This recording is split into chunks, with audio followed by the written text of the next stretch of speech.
Hello and welcome back to Palaver, a BMX podcast with Chris Doyle.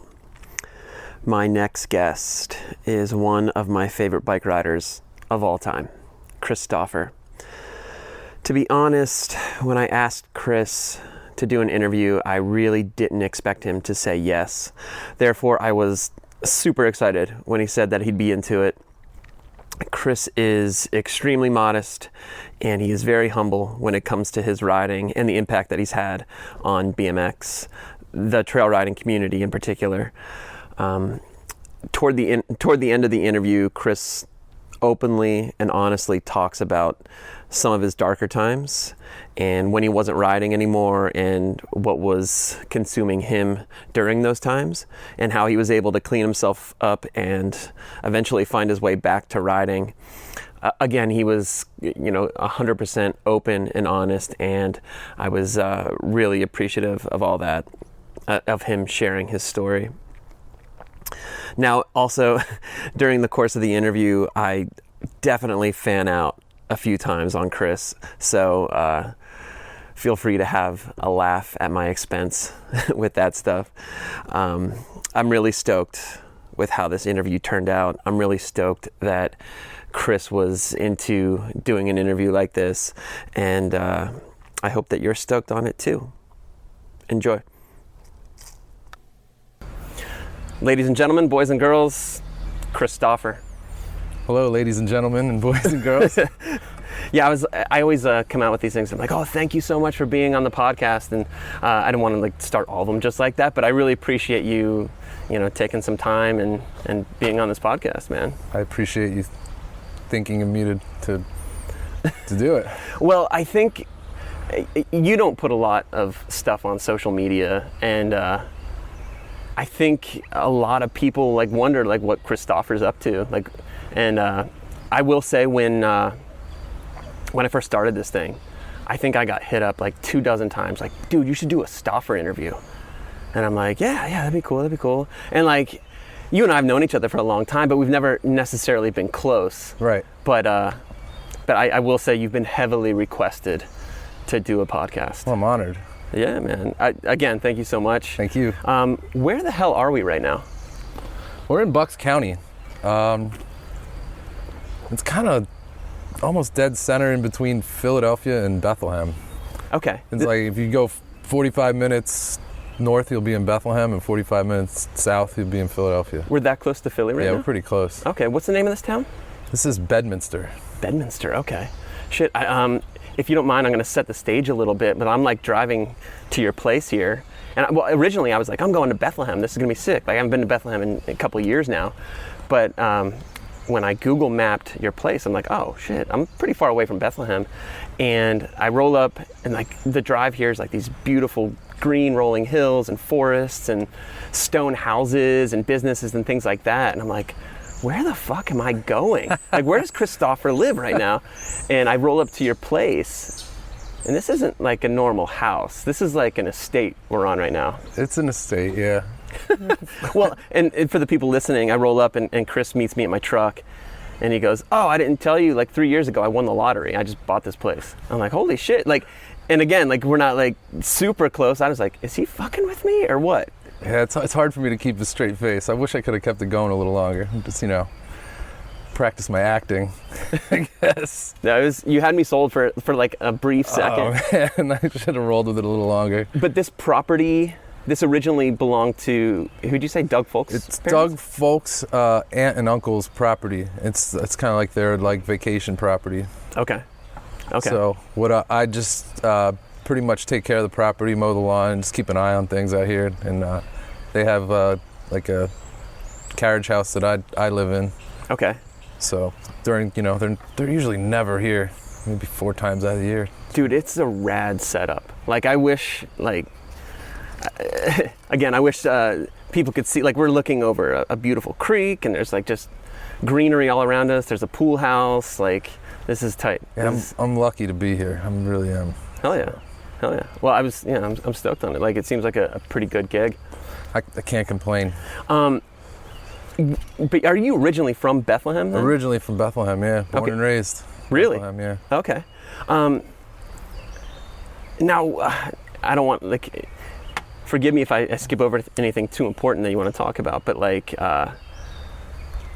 did you come up at Posh? Was that like your original set of trails, or were there other trails that you came up at? There were other sets of trails, you know, like my friends and I, we'd build our own trails, and I originally ended up at Posh because I'd skipped school one day to go down to our trails that we were building. What was the name of your trails? They were called Riverside. Okay. And they were like, it was like this black dirt, super sandy, and you had to like just pedal as hard as you could to like clear a 10-foot set of like everything you had to like ride this place.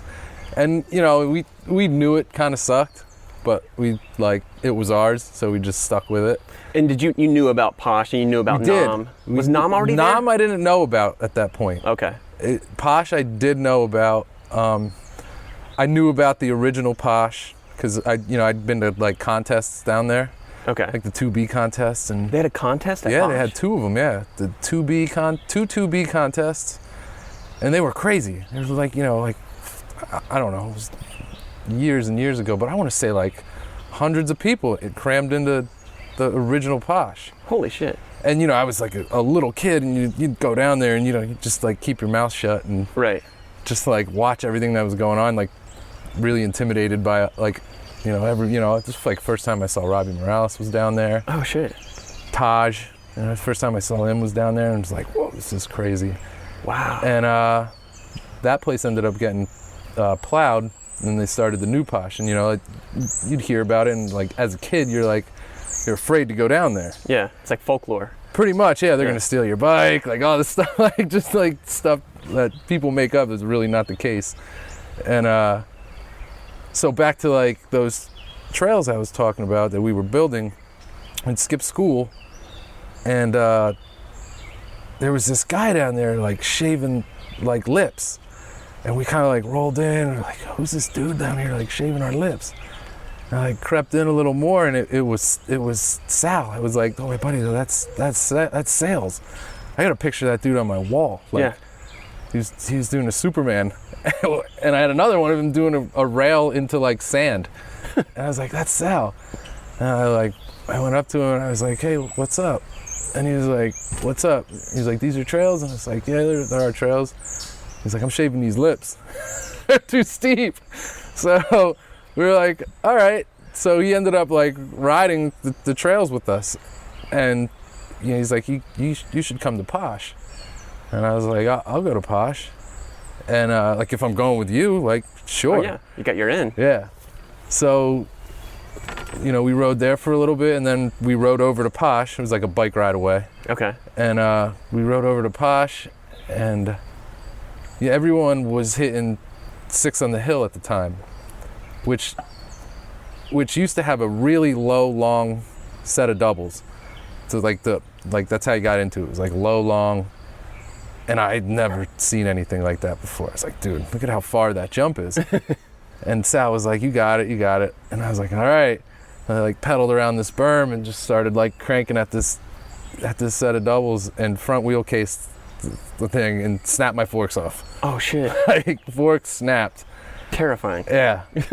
And I was like, dude, that's my like first experience like at Posh. And like, you know, back then, like you just like pop up from crashes like that. I was like, boop, popped up. And Sal, you know, that was like before cell phones or anything. There was like a pizza shop. You had to go down to the pizza shop. Yeah. Like I had to call my grandmother to come pick me up because my bike was broken. Yeah, how are you gonna get home? Yeah. So she had picked me up, and Sal had like felt bad about it, and he'd called Mueller, and he'd got me a new pair of forks. No shit. So I don't know, I think he might have came back down to Riverside and gave them to me. And he gave me the forks, and he's like, you got to come back and like give it another whirl. And I was like, all right. And it wasn't like, I didn't go right back, but I ended up like going back and, you know, gave it another whirl, worked out a little better. And then from then on, I kind of just like, you know how you get into things, you just like, yeah, just ended up being the place where I started to go all the time. Okay. Well, it's funny to hear about Sal being encouraging or being like, well, he goes to your local spot and he starts shaving your lips. Yeah. Like, that's like you don't go to someone else's spot and do that. You know, I've picked up that bad habit with him. So we used to go to Seb's. And like we would go to Seb's when those dudes are at like the races. Sal would be shaving the lips a little bit, taking a little. He used to call himself the phantom lip shaver, the phantom lip scraper.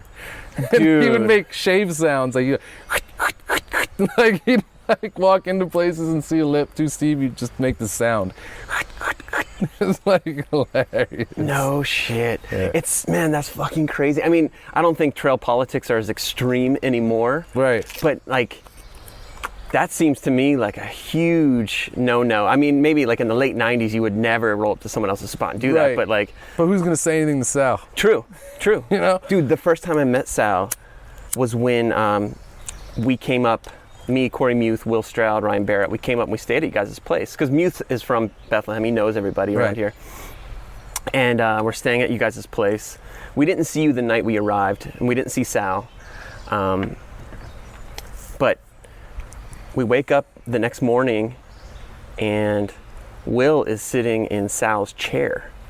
Oh, the chair. So, and there's a fucking... TV remote tied to it? Is duct taped. There's like a makeshift rope out of duct tape. You have a great memory. It's connected to the chair. Well, it gets real funny here in a second because Sal comes down the stairs and he's like, "Hey, what's up, Corey?" And he's like introducing himself.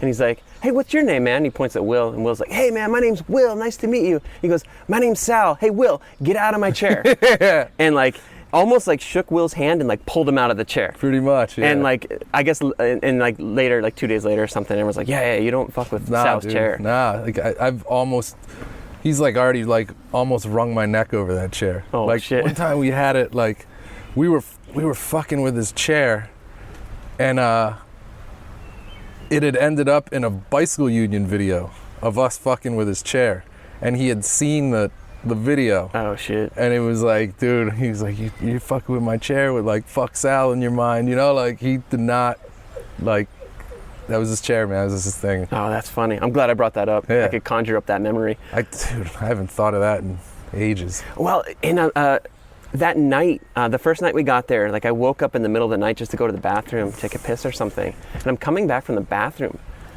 And maybe I'm just making this up, I don't know, but there was a dude sitting in that chair. It wasn't Sal. This is like, 3:30 in the morning or something. Right. I'm like, "Hey, what's up?" And he looks at me and goes, "What's up?" And then I went back to bed and I woke up in the morning and that dude was gone. But I don't know if somebody knew somebody that was like, got partied out and just... It's quite possible. Like, all those houses that I've lived in over, the one you're talking about is the Salt Shack. The Salt Shack. They all had like an open door policy. Okay. Like to anyone, like any one of our friends or like any BMXer for that matter, like if we were friends with them or not, if you came to Bethlehem and you needed a place to stay, it was all you're always welcome to stay. Oh, that's rad. Yeah, because now that I'm thinking about it, like when we showed up at your place, it was really late. It was dark, and I don't know who we talked to. I think we just walked in and got set up. That's pretty much how it went. Like, I mean, I've had friends that I've had for like 20, 27, 28 years on that policy. Like, Ben Morgan just showed up at Posh one day, and he had they were like, "Oh, we're just here. Like, where are you guys staying?" Like, "We don't know. We'll figure it out." And like, you just stay at our house, and like, all right. And then from then on, it's like we've been friends. Hell yeah. Ben with an N. Yeah. Ben Beginner, is that what they call him? I don't know one thing. I just know Ben with an N. So, was there like a crew before the whole Sal thing? Was there like a crew that you came up with that was like of dudes that kind of stuck with, that you started riding with, that kind of progressed to like Posh and Nam with you? Or once you hit Posh, did you leave all the other dudes behind? Like, I'm a Posh guy now. I'm not saying that in a sense that like... Well, yes and no. Okay. Some of the crew went and by that time we're already like getting into different things. Okay. You know, like it sounds like so cliche to say, but like, you know, some of them were getting cars and like girls. Like all that, and like not that there's anything wrong with it. It's just those dudes are still my friends to this day. Yeah. But like, yeah, I think that it was getting to the point where it was like fading out with some people and like sticking around with like others. And I think I was one of the ones, like it stuck with me. And I kind of just stuck with the people that it was like sticking with. Okay. So it was like almost like circumstantial, like good timing that you were kind of graduating to Posh. Right. With all these other like dudes. But at some point, there was like some super duper heavy hitters that were like living in Bethlehem. Dude, it was crazy. Like Joe Rich. I mean, I guess Joe's from this area. Joe Rich, Taj, Lucky, Butcher, like the list goes. Sandy Carson. Sandy from Scotland. Sandy lived with us in that salt shack. Yeah. Like it's funny to think that, you know, Sandy comes from Scotland and now he's living in Bethlehem, right. Pennsylvania. I mean, there was even like other ones that weren't like as known as those dudes, that were also to me like just mind blowing. Like Brian Stimmel. Oh yeah, the Trailmaster. Oh dude, he was like, and it was like Brian Stimmel and Keith Gower. Dude, Gower, Lonergan. Jeff Cron, Lonergan, like those dudes were like, I'd see their riding in like the East Coast Destruction videos and like that's how I want to ride. That's like how I want to end up riding. Dude, Gower, I tell people all the time, I think might be like the most like underrated trail rider of all time. He's amazing. Dude, he's amazing. I'll never forget reading a quote of his in Dig where he talks about like people that don't ride with their finger on the lever suck. Do you remember that quote? Yeah, I remember that. Yeah. If you don't have your finger on the lever, you don't ride, or something like that. Yeah. I saw him a few years ago. They were doing that. Genacor was doing that TRA race, and Gower came out, and I was tripping because he was like one of the last guys that I'd yet to meet. Like I looked up to all those guys that you just mentioned, and I'd never met Keith Gower before, and I see him, I'm like, holy shit, my mind's blown. Yeah. And people were like, who's that? And I'm like, dude, you don't know who Keith Gower is? Yeah. Like that's fucking something else. He's the dude. But did having all those heavy hitters have like a profound effect on you, like absolutely in your riding? Yeah. Yeah, I mean, like back to like Keith Gower, like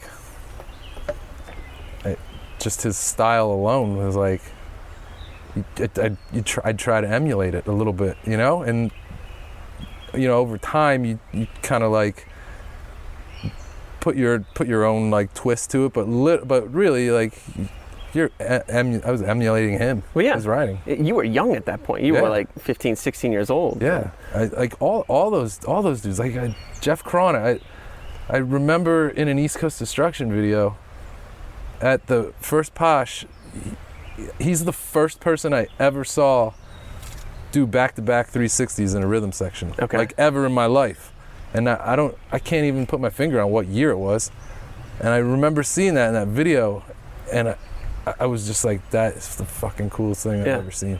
I hear people talk about Jeff Cron a lot. I like, because obviously I grew up really like looking up to the Pennsylvania scene. I grew up down south, but I'd always hear people talk about Jeff Cron. And like, yeah, he was like one of the best dudes. He was like on par with like the Joe Rich, the Taj. Absolutely. Like he was like of that same breed that could just like destroy anything and everything. But what's he up to? He's like a photographer now, isn't he? He's a photographer. I never really knew Jeff. Okay. I just knew his riding, and the times that I would go to the original Posh, like for those contests or whatever, is, you know, I'd see him there. Okay. Like, and I was, you know, starstruck. Yeah. Yeah, well, when you're a kid like that, and it's just like, whoa. Yeah, these are the guys that are killing your local scene, like absolutely. Just ruling. Yeah. I always thought it was funny, like Bethlehem at that point started to become like the epicenter of all things badass in BMX. It really was. And when I was like really getting into it, like I remember going to like the grocery store with my mom when they had like the newsstand in the grocery store. Yeah. And like, you know, you'd always pick up like a BMX Plus and like page through it. I remember paging through a BMX Plus, and it was like 3 dudes from Bethlehem on in the magazine. Like, I think it was like Griffin. I think Sal had a picture. I forget who else. I think Stimmel might have had a picture in it, but it was Todd Lyons doing a backflip and Stimmel's head in the background in California. I was like, oh, that's that Brian Stimmel dude. Yeah. It's like, so even then you're like, dude, he's out there in California? Like, yeah. To say that it wasn't like influential would just be a crock of shit. Yeah. Yeah. Well, I mean, shit, you never know. Like, some people like, no, dude, we were on our own shit. Like, me and my crew had our own shit. But like, how could you not be motivated by like that scene in your, like, at arm's length? Like, that's... Yeah. Absolutely. But so like, so you're riding Posh. There's heavy hitters like you probably having sessions with some of these guys like pretty regularly. Was that like, how'd the whole Hoffman thing start to work out? That happened through Taj.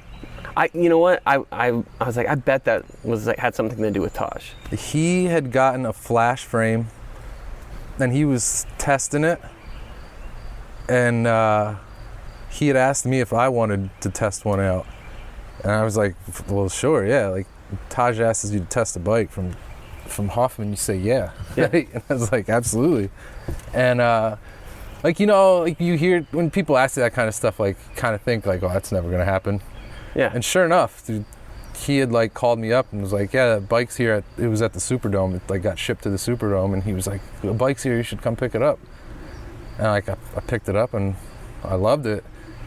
So I ended up riding it, and I ended up getting like some coverage on it and stuff. And I think I had ended up on Hoffman. Well, I remember the first time I saw footage of you was like, I never really saw a lot of the East Coast Destruction videos, but I did. There were these 2 videos that came out, Shallow. Oh yeah. And Shallow Bob 2. Boozley videos, yeah. And I don't know how I got my hands on these videos, but I watched them religiously. I don't remember if you had a lot of clips in them or not, or any clips. I had like a split part with a friend. Okay. It was like to a Judge song. Okay. Well, I remember seeing footage of you. There was a jam at Baker's Acres, and I had no idea who you were, but I think you were already on the Hoffman Flash, and I'm like, who's this dude? I thought you were like an upstate New York local, and but like right away you could tell, like, whoa, this dude fucking rips. He's on a Hoffman Flash. Like, all my friends were on standards at the time, or like S&Ms or something like that. So it was like kind of crazy to see someone ripping on a Hoffman trail frame. Just maybe because like Hoffman, you just associate with like vert and freestyle and things like that. I was thinking the same thing. So like, so eventually, were you like on the pro team, or was it like just a flow deal for a long time? It was like flow for a long time, and well, maybe like a year, and then Crandall was just starting FBM, and he had called me up and was like, hey, he actually came down to Bethlehem. He was living in Ithaca at the time, and he was like, do you want to ride for FBM? I'm gonna have my own bikes, blah blah blah. And I was like, yeah, sure. And he like showed me like the blueprint of the bike, like all the geometry and everything. And I was like, yeah, like I think it might have been an Angel of Death. Was that the first one? I don't remember exactly. I'm not exactly sure which one was, but I was like, yeah, sure. And then, because nothing was, it was never really set in stone where I was with Hoffman. Right. Like they'd hook me up and was like, appreciative of it and everything, of course. And but then Crandall asked me, and I was like, yeah, that might be something I could like grow with, And that was like on a Thursday night, and I think Crandall had left to go somewhere the next day, and that next day I get a call from Steve Swope, and he was like, oh, we want to fly you out to Virginia Beach for an X Games qualifier. Yeah. And I was like, dude, I just like told Crandall I'm gonna ride for him. Like, what do I like? Now I'm getting like that's how it would like work out. Of course, yeah. And I was like, fuck, what do I do? And I was like, dude, there's no cell phones or anything at that time. I was like trying to call Crandall like every 5 minutes, and he was like on some trip or something, and like I wanted to like tell him what was like, you know, what I was gonna do. I was like, obviously I was gonna like stick with Hoffman because it's like you're a kid and like, oh, we want to fly to Virginia for a contest. Like, all right. So I wanted to get a hold of Crandall and like tell him before he like found out about it, or I'd just like end up in Virginia and he'd end up there too. And I, you know, and I ended up getting a hold of him, and I told him like the whole story, and he was like, dude, that's fine. Like I understand. Yeah, and I think Crandall has enough respect for Hoffman that he wouldn't like get pissed about something like that. Right. But not in like, I guess we're gonna go back again. But I mean, obviously you're ripping hard enough to where people want to start giving you some product here and there, even if it's just like Taj, like, hey, let's test out this frame. Right. That must have been towards the end of Hoffman's. I'm sorry, the end of Taj's stay on Hoffman. It was close. Okay. It was. It was pretty close. Because I mean, things to the end. People are starting to notice like who Chris Stauffer is at this point, obviously. But then I think, and this is like what, to me and my friends, anyways, East Coast kids, Anthem fucking comes out. You have a part, and it's like, holy shit, that dude. Because I think I saw your footage and props before, and I'd seen like like I said, I'd probably seen you ride, and like you were in Lights Out as well, but you had like one little clip, right? Doing the 360 in the train. Am I right? Yeah. Okay. It was Stimmel and Joe running some huge shorts. Of course. Yeah. So, but yeah, so then like Home of the Brave comes out, and I'm like, holy shit, there's that dude. He's on the Hoffman. Did like, I guess looking back on it now, like Anthem was such a huge video. Like people to this day, it's like their Bible, and like having a part in that, like what did something like that mean? It meant a lot. It was, that seems like kind of a cheesy way to ask the question, but like. I think back like, man, if I was like a few years older, maybe I could have been an Anthem. It's crazy to like try to like figure out what it means. It like it got the ball rolling for my whole BMX like career, if you will. Like that's how important it was. Like it got like that helped me go travel the country, travel the world. Like that's what opened the door to that. Just threw the gas on the flame. Like it was like, let's do it. Like I was talking with my buddy Ryan Hoey. I don't know if you know him or not. Do you know him? It sounds familiar. He's from New York, trail guy, kind of underground. He's actually a New York City police officer. But oh yeah, I know him. Yeah, of course. Him and I were like, you were at Swamp Fest 2 years ago, and he's like, dude, there's Stauffer over there. I'm like, yeah, man, Stauffer's fucking right there. Like that's awesome. And he goes, check this out, and he like flicks his brake lever. I'm like, what's that? And he's like, dude. He flicks his brake lever again. He's like, at the beginning of Stauffer's section in Anthem, he goes, and then he yells, middle. And I'm like, wow, you're a bigger nerd than I am. And I just think it's funny because, like I said, people look at that video and that part as like some sort of like seminal event in their lives. Like, and I always wondered like what people like in the video thought about it. It helped open a lot of doors for me. Okay, you're clearly very modest about it. But yeah, I actually just, with Stu's permission, I just like uploaded that onto my YouTube, which I have not released yet. Like it's just kind of in a private setting. Cool, thank you. Yeah, man, of course. But I will say, like, you riding the Hoffman Flash, I have to, like, so you had like, you start getting like, you're in the Little Devil video, Seek and Destroy, and then like you have that part in, what was that ride video? Role Models. Role Models, yeah. And anytime you see Stauffer footage, it's like kind of like a special deal. Like you came to that South Park event. Yeah. You made finals there, and it's like, I remember, I have to think for a second, like, I bet there was a spike in Hoffman Flash sales during that time. And it'd be interesting to know if that's true or not.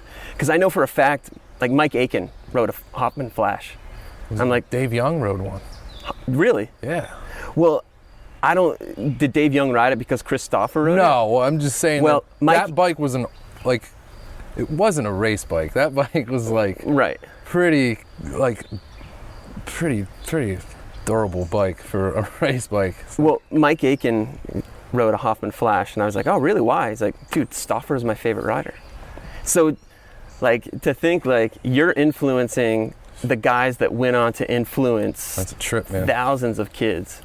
And again, like, I know, like, you're super modest and, like, humble, but, like, I'm the one that's like, hey, man, you're this is like an hour-long interview of me just fanning out on Chris Stauffer. But I shouldn't just pigeonhole this whole thing to trails, because you're a pretty good street rider, park rider as well. I've seen the rails, like, you've done some, I was watching one of the ECD videos, and you do, like, the manual down a rail. Not really like a manual, but it's like a... donk. Yeah. But, I mean, not a lot of dudes were, like, really messing with that stuff. Yeah, I just would want, like, diversity in the part, you know? Like, I'd always try to muster up some kind of street thing to throw in there. Okay.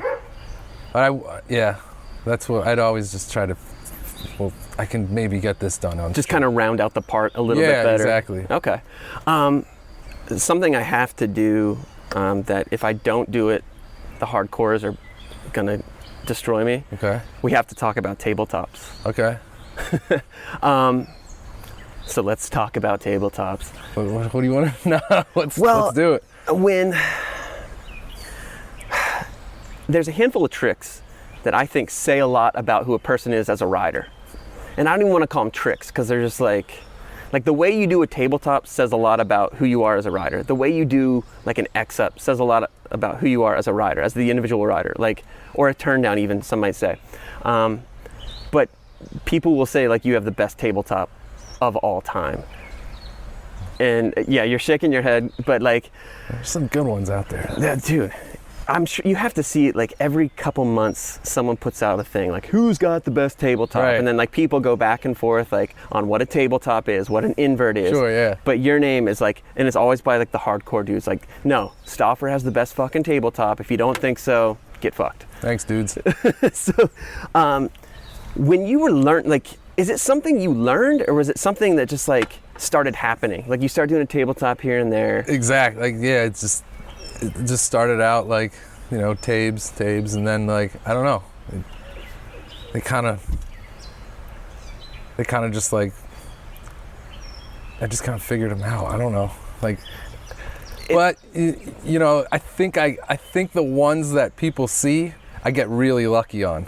Okay. like, you know, sometimes the ones that get,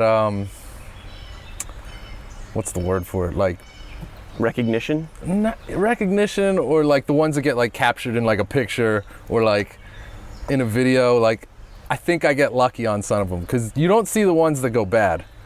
Okay. Like, those ones are, like, they almost make you want to put the bike down for a day. Okay. Like, they just feel so awful, and, like, oh my God. Like, that wasn't, like, you just want to, like, me, I just, like, want to, like, all right, put the bike down for a minute, because they go, I don't know, I end up, like, gyrating in some crazy fucking...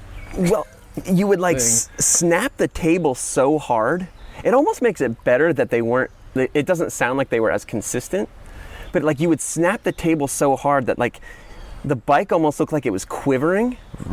That's what I mean by, like, I get lucky on the ones that people see. Those are, like, because they're not consistent. Like, they're not consistent like that. Okay. But you were doing, like, it's easy to do a good tabletop over a hip. Yeah. But you were, like, cranking those things on straight sets, which is, as any rider knows, like, it's a lot harder to, like, lace a good tabletop on a straight set. Right. I think the one thing that I did that I can say that I ended up figuring out was to, like, wait a little bit. Okay. Like, after I'd take off the lip, I'd, like, wait, like, kind of wait till I kind of peaked out, and then and then just Tape, fucking and then wrench like it. kind of like hold it. Okay. Well, yeah, the whole fold it and hold it thing Yeah. was, I always thought was like super rad. But it's like, yeah, it's hard to describe, right? Like, cause It is. It's not like you like set out to learn it. You just started doing Right. it. It's like if someone like says, teach me how to ride. It's like, I don't fucking know what to tell you. But again, I think your table, I think each individual rider's table or their X-up like says a lot about the rider that they are. Yeah. So that only goes to show like the type of rider that you were. And time period. Yeah, true. Like, who in your opinion has like the best tabletop? You have an awesome one. Jeff Slaughterly has an awesome one. Yeah, Slattery. Inman has an awesome one. And like, you know, they're the dudes that are ended up like on those lists too. Yeah. Which is like, that's why they're there, because they're fucking awesome. Yeah. Well, Mike yeah. McCafferty had an awesome one. Who's that? Mike McCafferty. MCM? MCM. Okay. He had an awesome tabletop. Yeah. He would do them like that, like crank them and they'd like shake. I was watching like some ECD footage of you guys at Posh from like back in the day, and it's like, I think you guys are hitting maybe like the fence line, and then it's like pedal, go around a super like non-existent turn. Yeah, non-existent berm. Yeah. It's just like, And then there's a trick set, and you guys are just like firing out tricks. yeah, like, yeah. But I remember like you did a couple things that were kind of loose, but then you did the tabletop, and it was like, whoa, that's the Stauffer tabletop. So it kind of seems like it was something that was just always there, that just kind of like. Yeah, it was probably one of the first tricks I learned. Okay. It was one of the first things. Okay. I hope I didn't make you feel too uncomfortable with No, not at all. Okay. Yeah, the hardcores would have like been bummed if I didn't ask you about like tabletops. And you had a solid X-up too. Like I was Nice. like, dude, like crank 275, like wrench table, and they were like, you'd go to the left, which like I think as a right-footed, if you're right foot forward, usually turn your bars to the right, but you would always like crank them to the left. I always thought that was bad. It makes the 360 X-up look way sicker. Yeah, you got to go into it. Yeah, like you and Bennett did that. Like I always thought that looked way sick. Again, like I'm not trying to fan out too much, but yeah, that's the deal. But like, all right, well, we got the tabletop talk over with. I was really nervous about that. Nah. And I don't want to make this uncomfortable or anything, but like I remember the Dig article coming out. Straight edge is the issue. Right. You had an interview in there. Yep. A lot of dudes that are not straight edge anymore, but like you seemed like pretty hardcore, like hardcore music, hardcore straight edge. Right. But then I remember like some years passed, and they're like, Stauffer's That went away. Stauffer's been partying pretty hard. Yeah. And I'm not like, and I, in no way am I like calling you out, but like you ask how you must have been like 17, 18, 19 possibly in that interview. Like you're not really tempted by the same things that, you know, a lot of grown ass men are. You're still a kid. Right. But eventually it was party time. Yeah. And what was like curiosity or just take a few sips? That's literally how it started. Like, well, I drank before I was straight edge, Okay. but it was like high school stuff, you know, like drinking a 40 here and there and whatever. And me and my buddy, we went to a straight edge hardcore show. We went to see this band, Blindside. And dude, we were just like, this is fucking awesome. Like, you know, then we got like really into hardcore and like, you know, like, let's go, let's be straight edge. And we ended up, we were straight edge forever. And that's, you know, when that article came out, and like, you know, we were totally into all the music, still into most of it. Even when I wasn't like straight edge, if that made any sense. And then, yeah, back to how it started with just like, literally like sips. Cause I knew I liked beer, and I remembered it from when I like was in high school before I was straight edge. Cause I remember like when I was like, me and that dude, we were like straight edge, and I remember like some nights everyone would be like going out drinking, like getting 40s, and I'd be like, dude, let's just get like 40s tonight. like we don't have to like tell anyone. Oh shit. You know, like I feel like drinking 40. And he'd be like, no, and then I'd be like, all right. So I dodged that bullet. But then like as I got older and like kind of stopped like giving a shit about it, you know, I'd like sip on beers, and then one night I was just like, dude, I'm gonna get a 6-pack tonight. And you know, you get a 6-pack, and then you know, then you're all over the place. For me anyway. Yeah. It just like took off from there. Okay. But and yeah, it got kind of messy for a minute. It did. Yeah, literally. Yeah. But even still, like I remember coming out to Bethlehem, and like, yeah, dudes were partying super hard. Right. But at the same time, like, you were still ripping pretty hard too. Yeah. Like it was I like still riding, and again, I was still young. Yeah. So it doesn't really catch up to you when you're young, and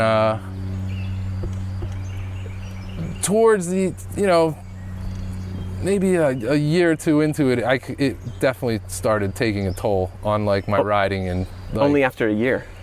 Year or two. Okay. I can't really put my finger on it, but it you know, noticeably. Okay. Well, there was just like motivation wise in general. Well, there was a little promo video. I forget who put it out. But there was all these sections. There was like a shutter speed section. There was a dead memory section, which we'll get to dead memory in a second. And there was like a DGC, but like you had footage in that, and the footage was sick. But there was also footage you like passed out with your toenails painted or something. Right. Like, so yeah, it seemed like you were still like ripping, and probably like, I don't know what kind of sponsor obligation you had, but you were probably still fulfilling whatever kind of obligations you had. What were some of your sponsors? Like, when did the Hoffman thing end? That's a tough one. I don't know how long I was like maybe on Hoffman for 3 years. Okay. And then Ian had started Federal, and like at the time, Dean was coming to the United States a bunch, and I was like really good friends with Dean and like Boyley and those dudes, and that kind of just like felt like where I needed to be. Ian offered it to me, and right. I took it. Dude, I'm doing a bad job as an interview. I forgot that you rode for Federal for a little bit. Right. Federal, you rode for Duff's for a second? Duff's, is that right? Yeah. You hadn't, like you were in like the team ad, like maybe right. the original team, right? Yeah. Damn. Now it's all coming back to me, my right. Stauffer knowledge. But talk about Dead Memory a little bit, because Dead Memory was dope.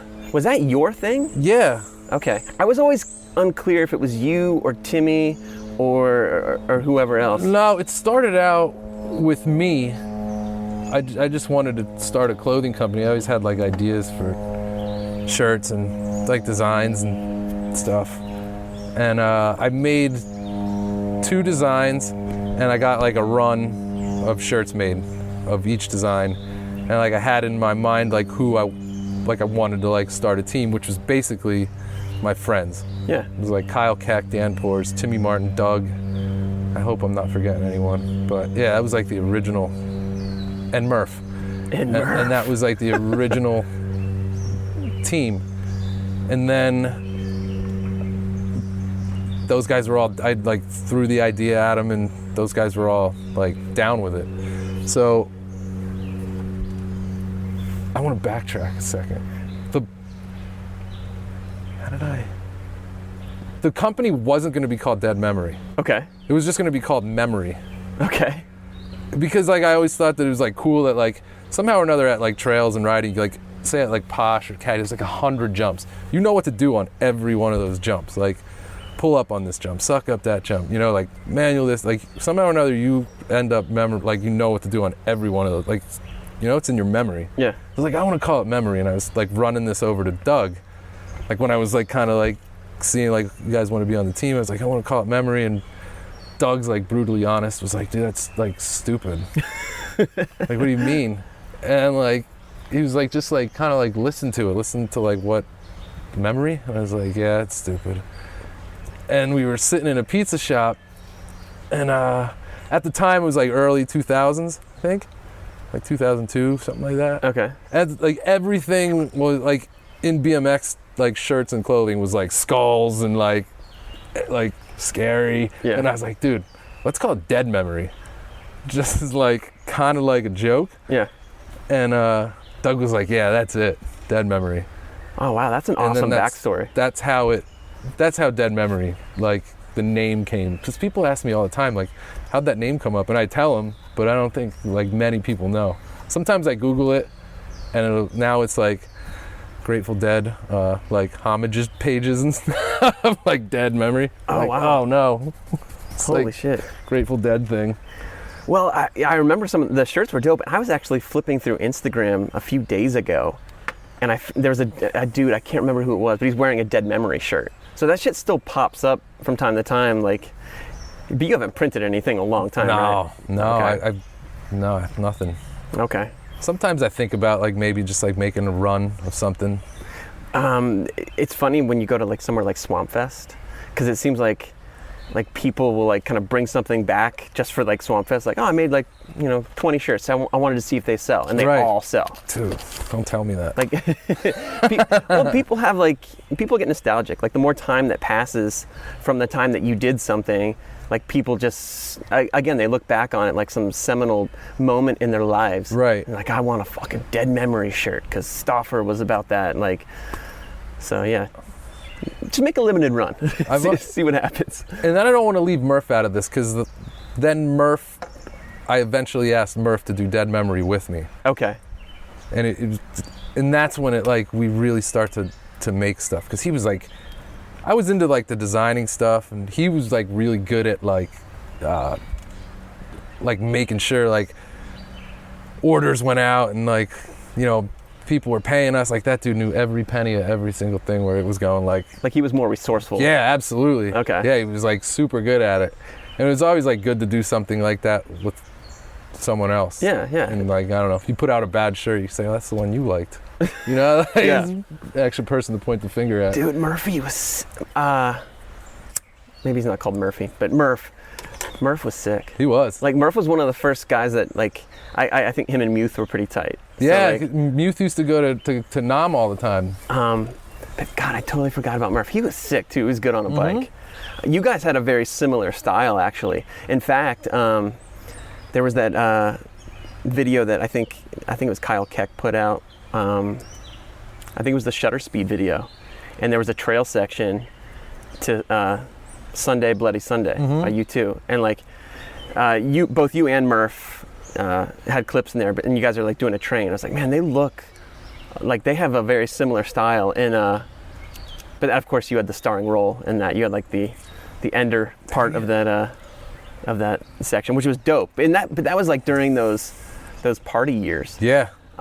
Which I was like, oh man, Stauffer's like he's partying and he's still riding super good. Like that's rad. Like good for him. But, yeah. I mean, I'm sure there's more going on behind the scenes. Absolutely. And if you don't mind, since you mentioned Murph, it got me thinking of like other names from like that ECD area. Was there a dude named Mach? Oh yeah, Mach 6. Mach 6. I was hoping you could clear up this rumor for me that I heard years ago. That it was that Mach 6 had these trails where he would build a lip, and he would ghost ride his bike off the lip, and wherever his bike landed, that's where he built the landing. Yeah. That's true? That's true. Holy shit, that's He gnarly. built the first Posh. No shit. Yeah, he was like the originator of the first Posh. Wow, Mach 6. What's he up to now? I went on some I do some like long distance riding. Okay.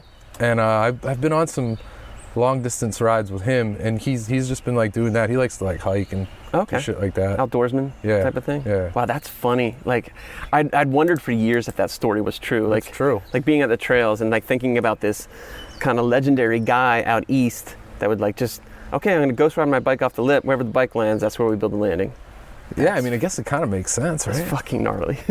But I can ghost ride a bike. That's true. Sometimes further than you can jump it. That's true. Anyways, we'll get back to. That just popped in my head real quick. Eventually, you leave Bethlehem. Like, it seemed like, I mean, Bethlehem was obviously different than from when like Joe and Todd, like all those, and Stu Johnson, even like everyone moves to Texas. Yeah. But you guys still have a good thing going on in Bethlehem. Yeah. But I was really surprised when you moved to Philly, because to me you're like Mr. Bethlehem. Yeah, and I just wanted to get out of there. I guess if you lived here, born and raised your whole life, you want to go try living somewhere else. Yeah, and that's kind of when I was like dwindling off of riding. Okay. And started like drinking and stuff more. Okay. And like I would come back to Bethlehem every once in a while and like ride Posh. Yeah. But it wasn't really like, it wasn't riding. It wasn't like to my full like what I wanted, how I want to ride, like capability. Yeah. And that's where I ended up in Philly. Like, what were you doing in Philly? Like job-wise? I was bartending in Philly. Well, I started out bar backing, and then I ended up becoming a bartender. And then, I just like got wrapped into like bartender life. Like, okay. You go to work at like 4, and then, you work till 2. I'd start drinking at like 11 at work, and you sit there till like 5 in the morning, and then you go to sleep and wake up and do it all over again. Oh shit. So, yeah, that's kind of where I like lost track, and no one's fault but my own. But right. Did you develop like a pretty strong addiction to alcohol, you think? I'd say so, yeah. Well, you said previous. I come up with every excuse under the sun. Okay. And I didn't, but now I look back on it like, yeah. Okay. Did you, like, we had talked before we started recording, but you're like saying how like, you would go a couple days without drinking, and you're like, oh, I got this under control, and then you would just start kind of going off on that same cycle again. Of oh, like, yeah. It's like, that was like the motivation factor to drink more. It's like, oh, you got it under control. You took 2 days off. Like, you don't do this all the time. But then I'd go for like, I don't know, fucking weeks. Weeks? Yeah. Oh, God. Like, of just getting like 1 or 2 beers, or like trashed? Trashed. Oh, wow. Yeah. Wow, that's gnarly. And at this point, you like had almost completely stopped riding. Yeah, I wouldn't even consider myself a bike rider. Did you even have a bike at that point? I think I might have. I can't even remember. Okay. I might have had one with probably tons of dust all over it. I don't know. Okay. Definitely didn't ride it. Okay. The last time I was talking to my friend, I was like, oh, I'm going out to Bethlehem, quote unquote, Bethlehem, to record an interview with Stauffer. And he's like, oh, the last time I saw Stauffer was at a bar in Philly. He was bartending. So he must have seen you in there. But like, yeah, because there was like 5 years where I didn't hear the name Chris Stauffer. But then I saw you maybe 2 years ago. Was it 2 years ago? At the Wheel Mill. Right. I saw you out there. And I was like just kind of briefly catching up, and I was like, oh, are you still out in Philly? And you'd mentioned you'd moved back to this area, and I was like, oh, so what was up with Philly? And you're like, I was just fucked up all the time. Yeah. Was it just like straight alcohol, or were you like into other things just as well? Alcohol. Yeah. I never really got into drugs. Just alcohol. But like, I mean, alcohol to me was just as, like, there's, in Philly, you see, everything under the sun. You see fucking crackheads and junkies, and like, I'd see him be like, look at this fucking junkie, dude. But if I could step out of myself and look at myself, I'd be no different. Right. It's just I'm choosing alcohol and they choose dope. Yeah, it's like it's the same fucking. I was just the same piece of shit. Wow.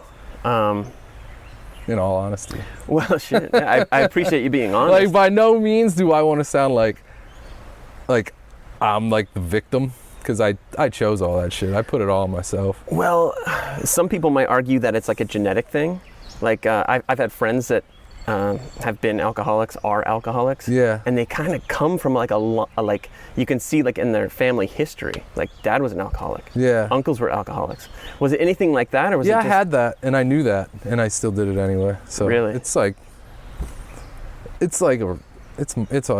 was all on me. Yeah. Well, it seems like you own it. Like you said, you don't blame anyone but yourself. You can't not. Well, was there like... Well, first of all, how long have you been sober now? Like, I'm coming up on 3 years. 3 years? December will be 3 years. Wow, congratulations. Thanks. Was there like one pivotal moment, or was there like a series of moments? I always knew that I had to stop. Okay. And I was, my buddy, one of my best friends who I would drink with all the time had quit. Okay. Me and him, we went out like drinking, and he had like a rough night, and he woke up and he was like, I think I'm done. And I was like, all right. But then in like deep down inside, I was like, oh man, like who am I gonna drink with now? Yeah, you lose your drinking buddy. Yeah. But like I was like, whatever, that's fine. And we had ended up like still like doing stuff. Like we ended up getting like, cross bikes and like doing like long distance rides and stuff. So that's what I was doing with him when, he wasn't drinking. And I had went to a basketball game with Sal in Philly, and I think I had like $200 in my pocket. I didn't even have a bad experience. Like I didn't like piss myself or like get thrown in jail or like get into a fight or anything. I just like, I had like $200 in my pocket. I went to the basketball game, came back, passed out, woke up in the morning, didn't have anything to show for it. $200 was gone. Mm-hmm. I felt like shit and I had tons of anxiety. And I was like, God, dude, I don't even fucking like this. Like I don't know why I do this. And I'm not like the kind of person that does stuff that they don't like to do. And Sal was like, quit. And I was like, all right.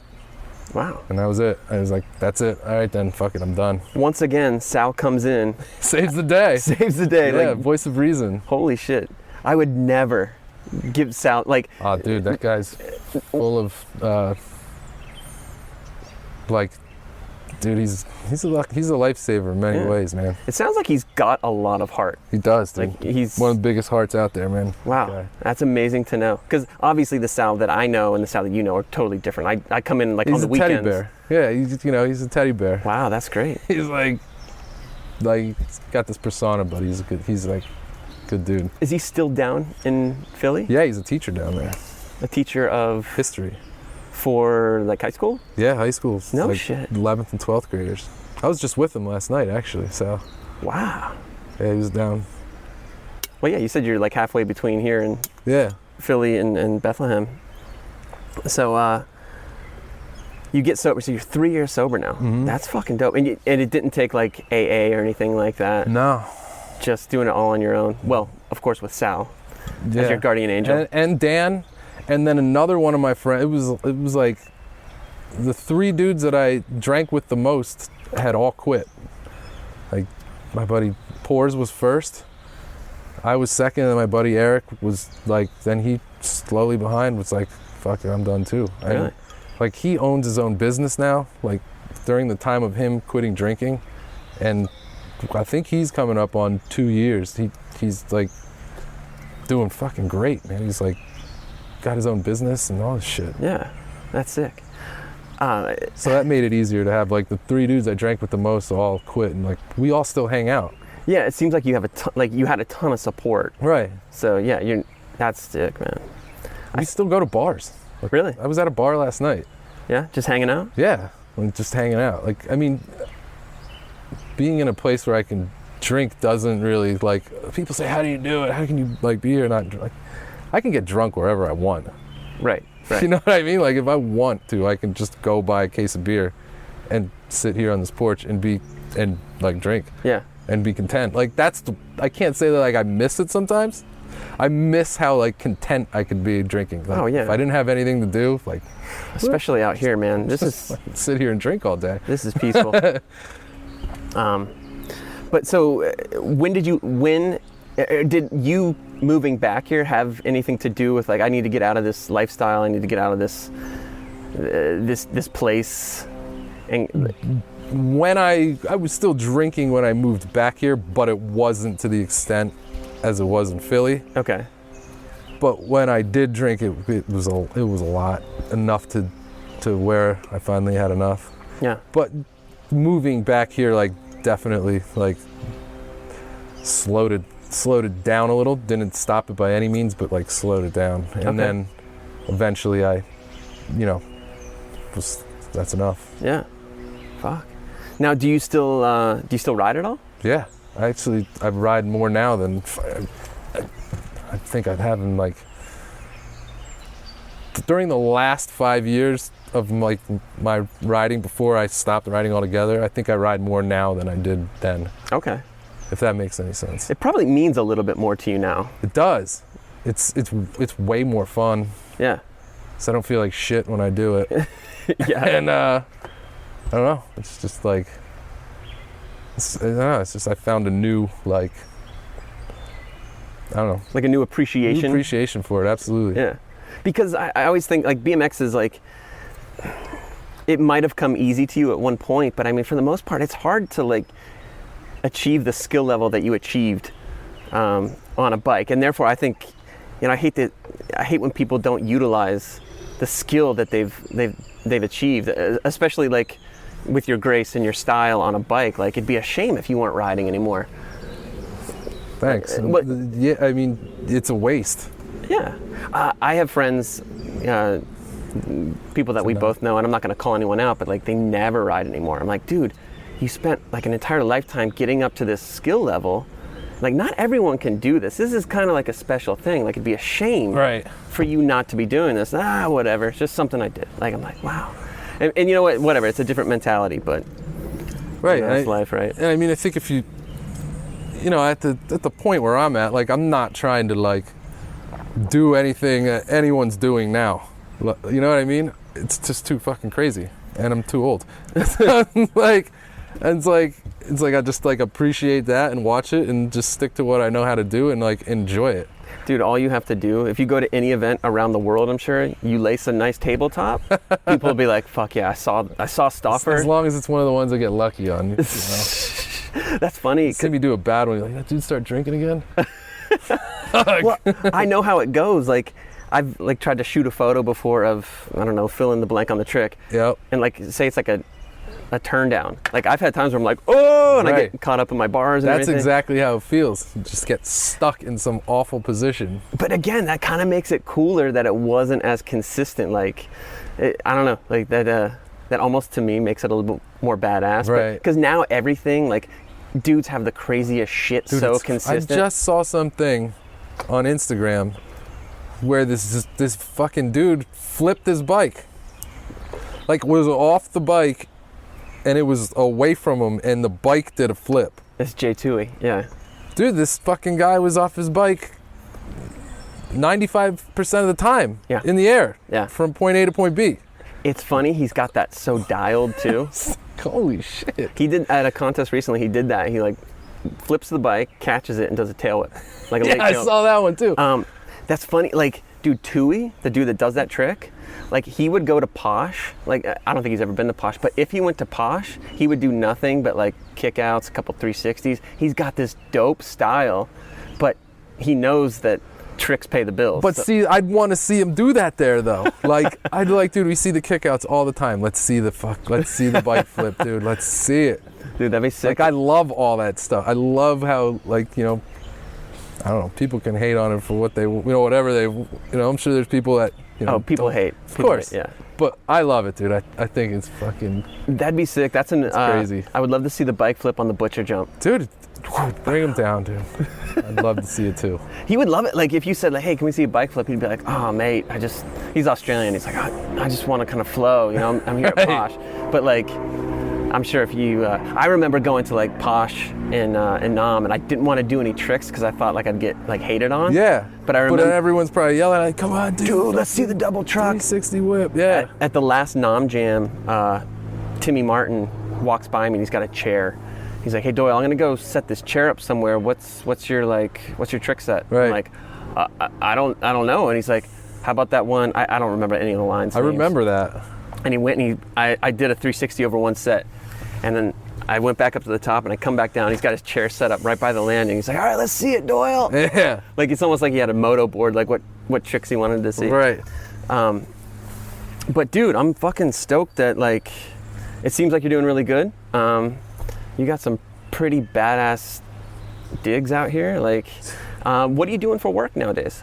I work for a company that it's like townhouses. It's like a townhouse development. So there's like 260 70 houses, and when the people move out of the houses, I get them ready for like new people to move in. Okay. Just like whatever damage is done to the house, like we fix it up and Okay. get it all good to go for new people to move in. Is it like a rental community then? Yeah. Okay. Yeah. Okay. I work with Dan Pors. He works with me. Okay. Dan Pors is dope. Oh, he's the man. I kind of fanned out on him when you guys came to the wheel mill too. I'm like, holy shit, this Dan Pors. I have this image in my head of him doing this gap. The manual. Dude. He told me that you brought that up, and he was like, dude, I can't believe Doyle remembered that. He's like, I didn't even remember that. Dude, that was heavy. He's no joke, man. If you released that clip today, it would still stick. hold a lot of water. Yeah, absolutely. Shit, is there like any other kind of like lifestyle changes that are like helping you kind of like stay on the straight and narrow, or is it just like riding bikes, just working? riding Yeah. and working, and you know, like I said, we do some long distance riding, like on like gravel bikes or whatever, like, you know, camp out rides and stuff. Yeah. But like, dude, you live in the. I'm driving in. Like, there was a lot of people on road bikes that I saw riding. Like, it's a good area for it. Yeah, it's awesome. Yeah. So yeah, we've done that. You know, we rode to Philadelphia a couple times, rode to New York, and camp out on the way, and just stuff like that. Camping, any kind of camping, I love doing. Hell yeah. I could set up a tent in your backyard. Good. I'd be stoked. It's been done. It's sick. Well, that's the end of my notes. Like, you see my notes of Stauffer right here. There they are. That was all I had. Anything else you want to touch on? I don't know. I don't know. It's up to you. I'm good, dude. I'm super stoked, and I feel like I've learned a lot. All right.